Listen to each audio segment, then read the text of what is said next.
I mean, genuinely, what is going on? What is going on in this country where someone gets a sex offender gets let out of prison, about a month into a sentence? Not just but one of the most prominent sex offenders in the country at this particular time. One of these prominent and controversial sex offenders in the country, and we let him out after about a week. He's clearly a very smart guy. He's very charismatic. He's very clever.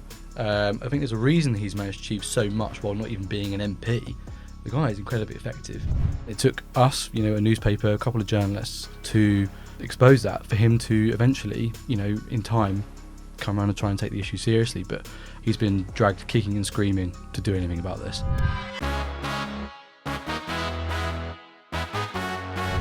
Hello and welcome to Friday's edition of the Daily Expresso. I'm Frances Millar and this is Daily Express Assistant Editor James Walker, Straight Talker. Yep, nice to be here again. Good, how are you? Yeah, good. It's been a really busy week, hasn't it? With all the Sadiq stuff, Liz coming into the office. Yes, that was exciting, wasn't it? It's been a bit crazy. How's your week been? Filling in for JJ. Easy? Filling in for JJ, yeah. How dare he take a day off? But no, it's good. I'm excited to be here and it's nice to meet all the Expresso viewers. His job looks easier than it is, right?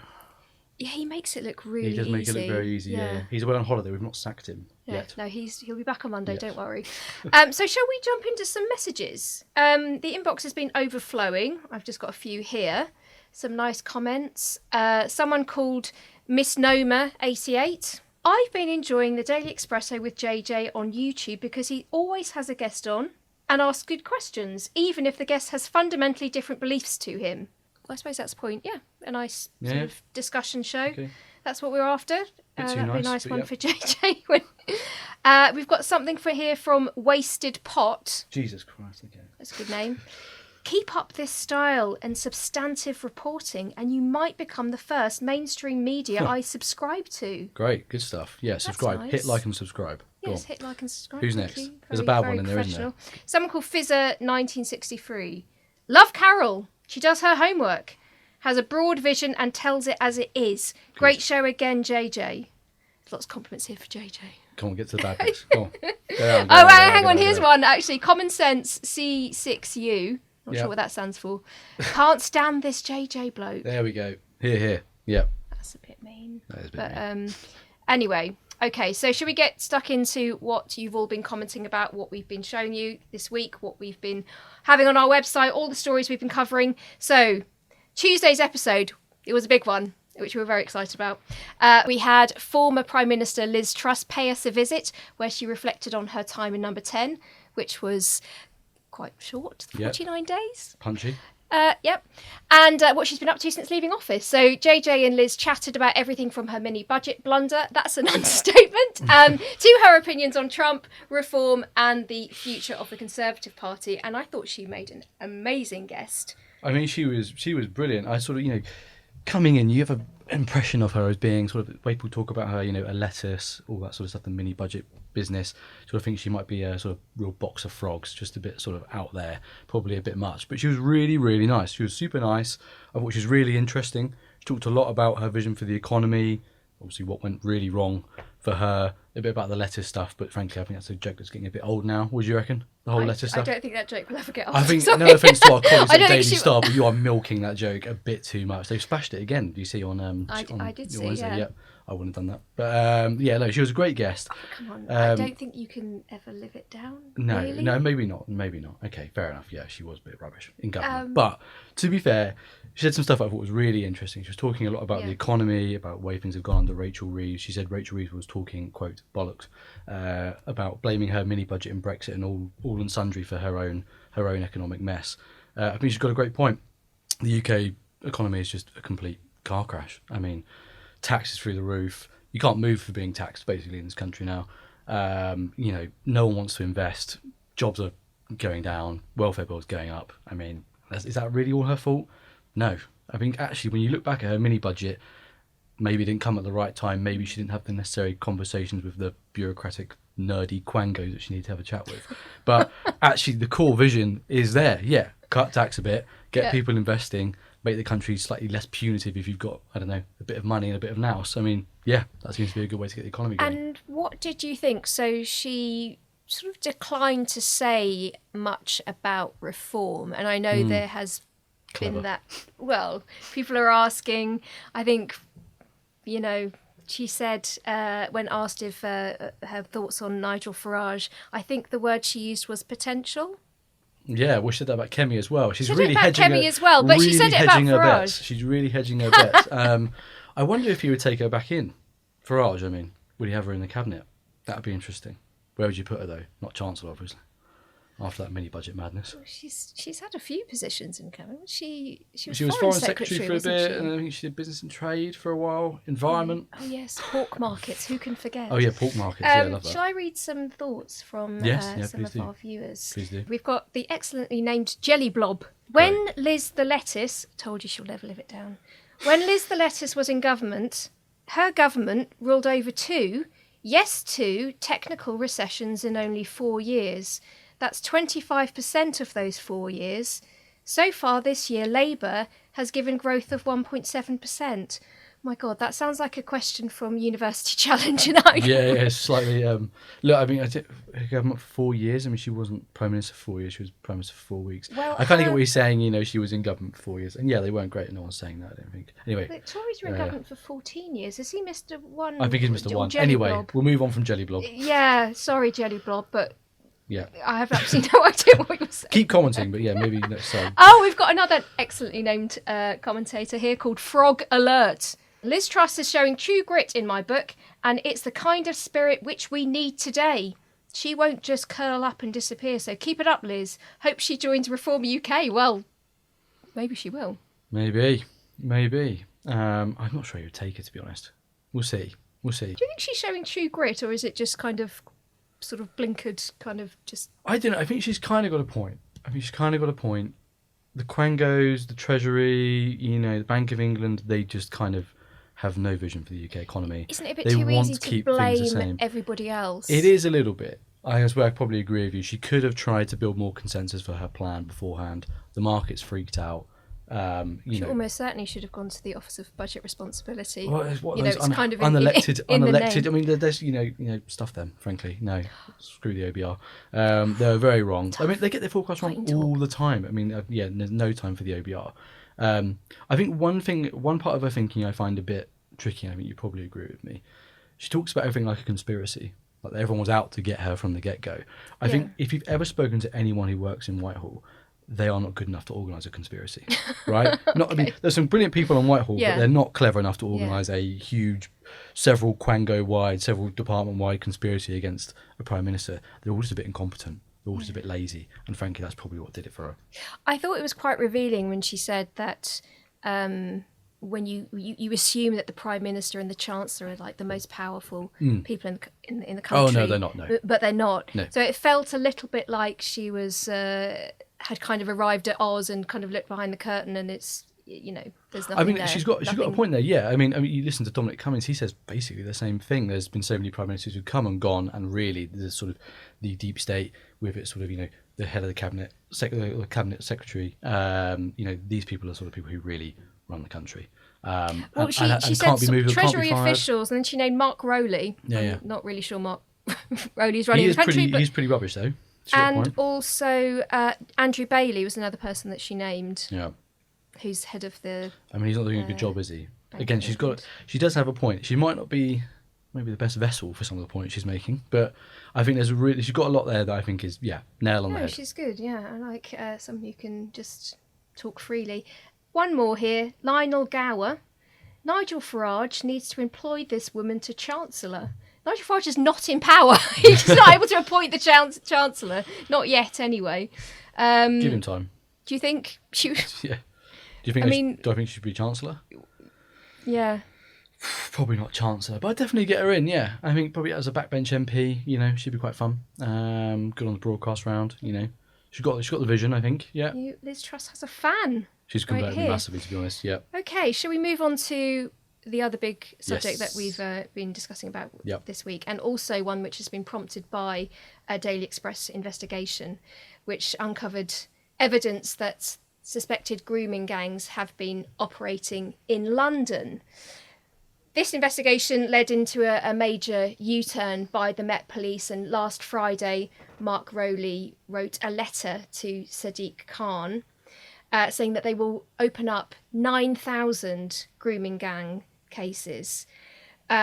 which is a bit of a U-turn because before then they'd been kind of covering up, saying that they didn't believe it was a problem, certainly not in London, not in the same way it was in Rochdale and in Rotherham. Now they seem to have completely reversed on that, and they are investigating, as I said, a really shocking number of cases. Let's have a little look at what some of you have said about this really shocking story. So Jem, Khan is the worst mayor ever. He should be sacked and stripped of his knighthood. I have to admit, I'd actually forgotten he had a knighthood, but... it's quite recent. Would you agree with that? To be honest, I mean, I've been working on this story a lot with Zach and Callum Cuddiford. Zach Garner-Perkins, that is our investigations editor. They've both done a cracking job on this, and they've been doing all the legwork. I've been doing a little work with them on it. I don't really want to be out here saying he should resign. I think that I want people to make their own minds up about that. I think what's there, though, is it's genuinely quite shocking. You know, a few months ago, he was sat in front of a City Hall committee. He was asked by Susan Hall, who's the leader of the City Hall Tories, you know, about grooming gangs. And he was basically just sort of saying there was no indication of grooming gangs in London. He was sort of trying to sort of feign ignorance as to what she meant by grooming gangs, when I think we kind of all know what that is. It's fairly self-explanatory. He was basically incredibly dismissive of a huge and quite horrible, harrowing problem. Then it took... Zach heard that, Callum heard that, and they sort of got snooping around, and they found instances of what looks to be victims of grooming gangs in London. Girls who have been, I've got some details here, you know, plied with drugs by groups of men, and some raped by groups of men in hotel rooms. These are girls who have often been through the care system. This is basically exactly the sort of thing we've seen in Rotherham and Rochdale. And he feigned ignorance the whole time. You know, he feigned ignorance the whole time, and it took us, you know, a newspaper, a couple of journalists, to expose that, for him to eventually, you know, in time, come around and try and take the issue seriously. But is he taking the issue seriously now? I still don't think so, to be frankly honest. He's been dragged kicking and screaming to do anything about this. When our first story came out about this scandal, he said it was just a bunch of, I think he said, politically motivated rubbish, not his exact words, but he said it's politically motivated. It's politically motivated. He completely dismissed it. This really is. There should be no politics in this, where we're dealing with extremely vulnerable girls who have been plied with drugs. Quite. You think he would take his role a bit more seriously? Frankly, was my initial reaction, and it took a few more stories to sort of hammer the door down, and eventually now, like you said, the Met Police has reopened 9,000 cases to review. I mean, the issue in that letter, Mark Rowley himself said this is going to take up an awful lot of police time, and we're going to have to use resources from other areas to put into this.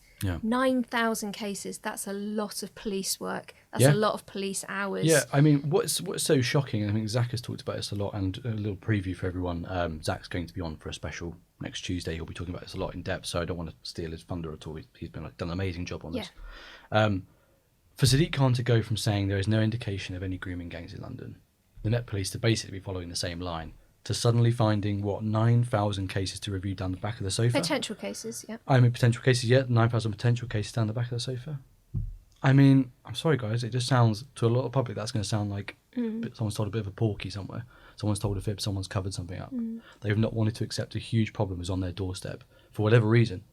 And we're looking to find out. We're going to keep digging. There's the MO that we've seen in a lot of these cases, which is they've been picked up, they've been tempted with fast food, and which leads to alcohol, which leads to cannabis, which leads to drugs, and then they find themselves in a really, really terrible situation.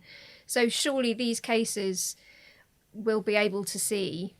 I'm not going to say it's going to be easy, but with this kind of MO, it should be easy to spot, and I cannot believe it's taken until now. And also, it's worth noting that they're only going back to 2010.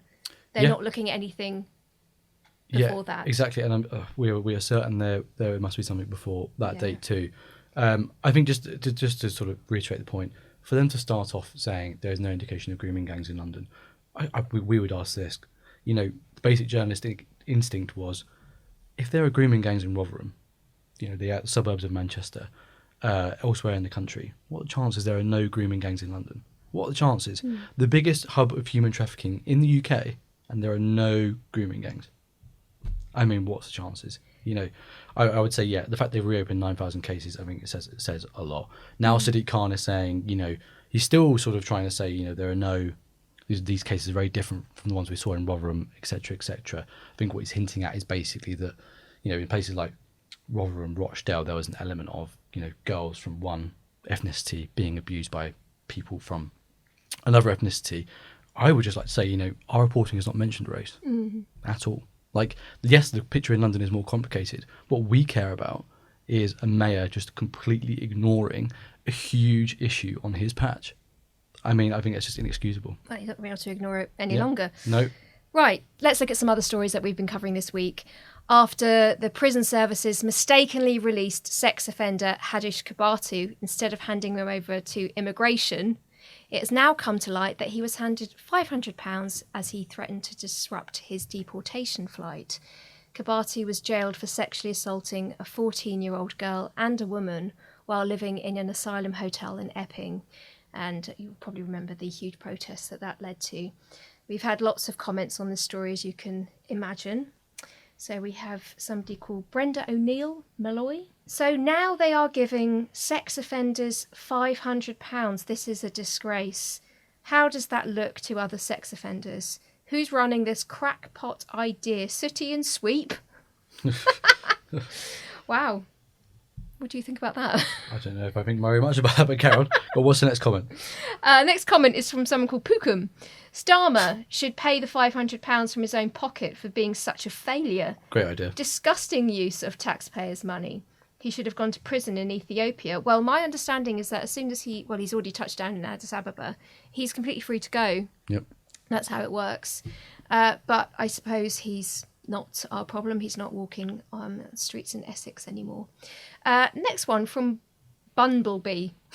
Not ideal, but £500 is cheaper than keeping him in prison for a month and cheaper than the fees for the lawyers who would sue for his distress of being released by mistake and left to fend for himself. At least he is no longer here. I actually agree with that. I think £500 is not much to pay to get rid of a huge problem. Yeah. So that is an interesting point. I think there's probably something there if you're being practical. Like, yeah.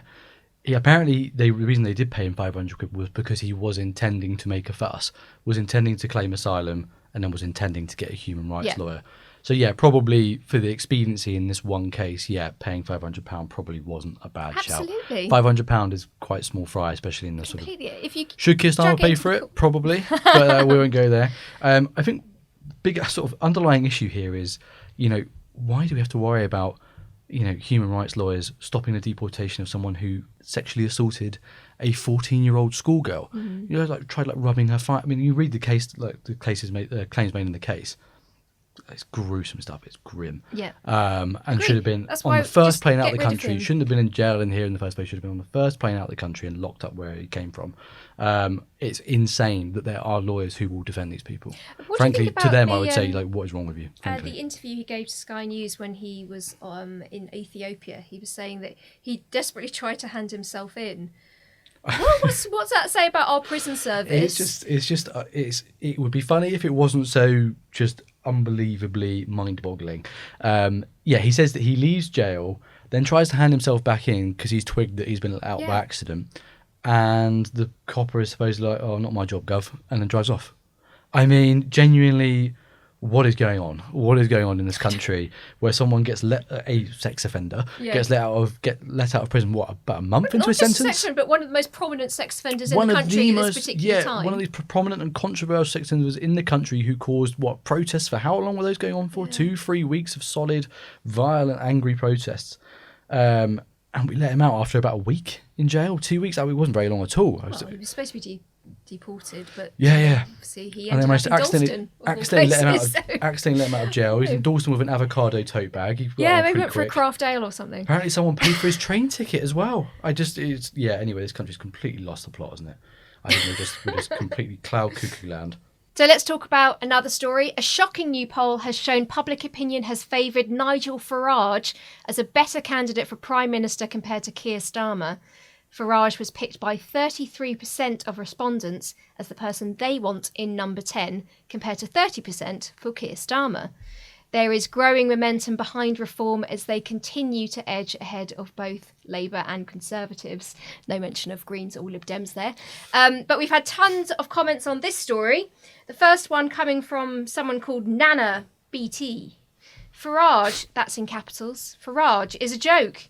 He'll never set foot in number 10. I think Nana's got a point here, because it's much easier. Remember who you work for. You work for Daily Express, mate. You pack that one in. It's easier to choose someone who hasn't actually done the job and realise how hard it is. And I'm actually understanding this now, JJ. Where are you? Is this a mirror takeover of their corner? But it's very easy to criticise someone when they're in the job and not, we've never seen Farage in number 10. We don't know how good or bad or absolutely terrible or absolutely brilliant he would be. Starmer is a known entity. He's crap. I mean, he's just absolutely awful. The economy's in the bin. Migration's not been fixed. He's done nothing he promised to do. I know we didn't mention the Greens in the little teleprompter thing, but there are some polls that show the Greens overtaking Labour by a Polanski fan? God, no. No, I work for Daily Express France. I'm not a Green Party man. Once was when everyone's left wing when they're young. Not anymore.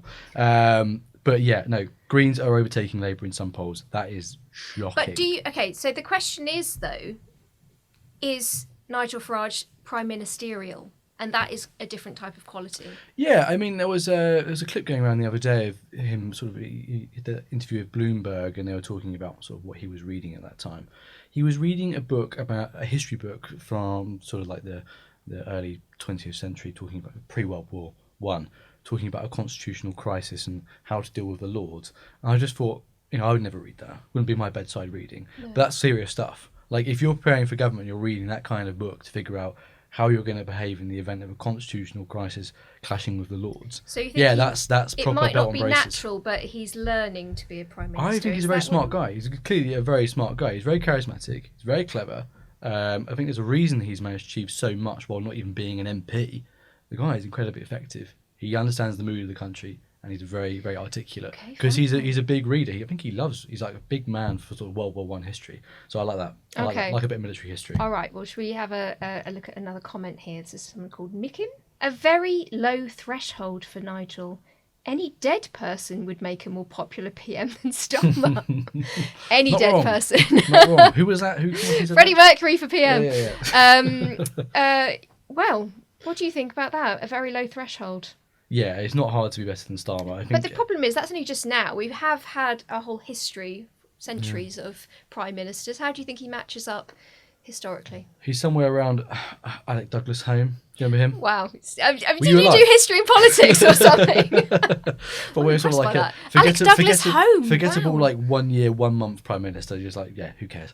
I think he'll be gone this time next year. Okay. He's out the door. Yeah. I'm just really impressed by your knowledge of historical PMs. Thank you. Okay, one last one. Supernova. It's all okay. Is it? It's all okay. But Starmer has 4 more years to prove himself. For the last 5 years, we have not allowed any PM to work in peace. We're not supposed to let them work in peace, are we? If Farage becomes the PM tomorrow, he will also face the same fate. Now, okay, that's an odd thing to say. Do we think we should just let prime ministers get on with it? No, obviously we shouldn't just let them get on with it. That's not the job. No, it's not. I do think there's probably something to be said for, I don't know if that's what the commenter was getting at, but I do think there is something to be said for Prime Minister after Prime Minister just caving at the first sign of media pressure. We're doing our job the way we're supposed to do it. Yeah. But I think government could and should react in a different way to the media. I think we're still probably swaying too much decision making in the halls of power. You see, I read that. I'll just read it again. For the last 5 years, we have not allowed any PM to work in peace. Okay, in the last 5 years, we've had a pandemic. Yeah.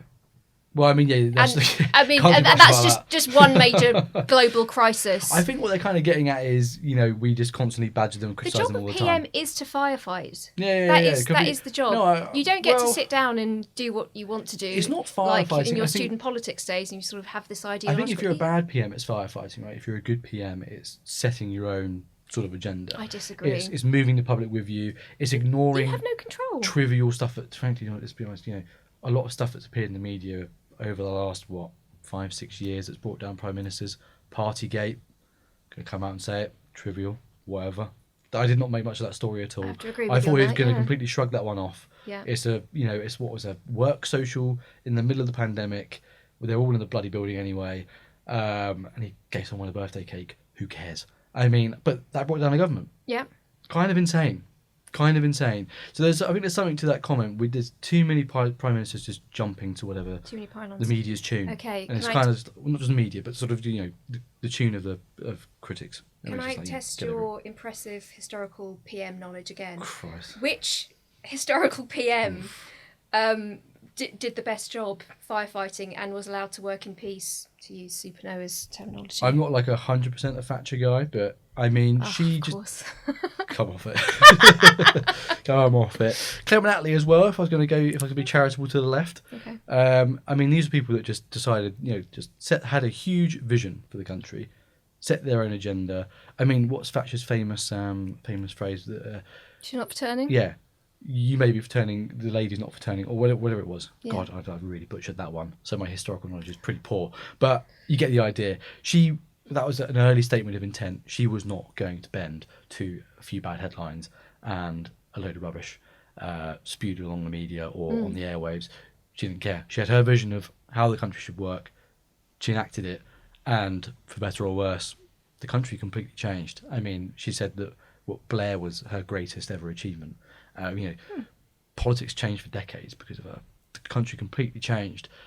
We could have a prime minister like that, in the near future. Hopefully, we need it, but they're going to have to ignore all of the noise, which it seems to me that several governments just can't do it. So, question here: do you think Starmer is going to be able to sort things out in the next 4 years? Are we going to see the type of prime minister that the country needs? No.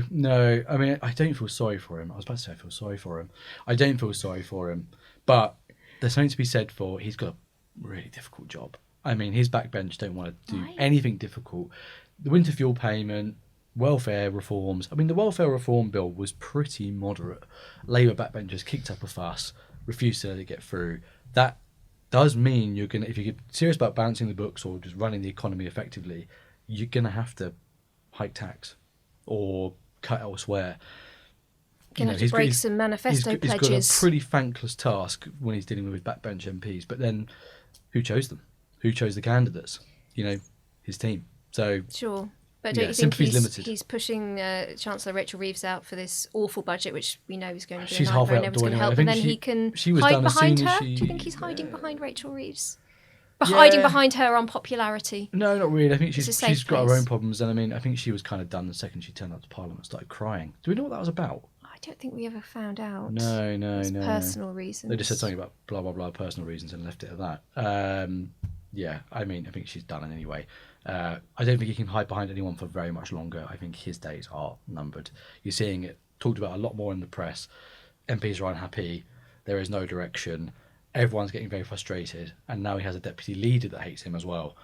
Yeah, his days are numbered.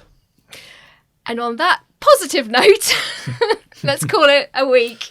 So thanks everyone for writing in, for asking us questions, and as always, let us know who you want on the show and what stories you want us to cover in detail. So thank you for watching the Daily Expresso. Join us again on Monday, where JJ will be back. I'm sure you're pleased about that. And we'll get stuck into the headlines once again. Have a good weekend.